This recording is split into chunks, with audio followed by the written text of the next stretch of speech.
Laban sa kalupitang matagal nang nangyayari sa Buzan? Anak, matagal na sanay ang mga alipin sa pagtrato sa kanila. Hindi mo na sila kailangang ipaglaban. At bakit hindi? Gayong katulad ko rin sila! Baka may makarinig sa'yo. Ay, Hindi ko na kailangan sabihin, ina.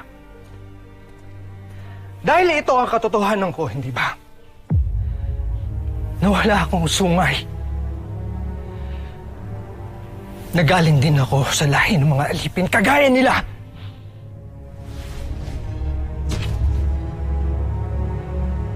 ibalik mo yan. Isuot mo yan uli bago pa may makakita. Pagod na akong magpanggap, ina.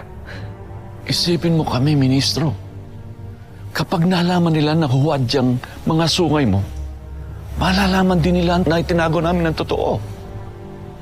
Tiyak na parurusahan kami. Kaya isuot niyo uli yan.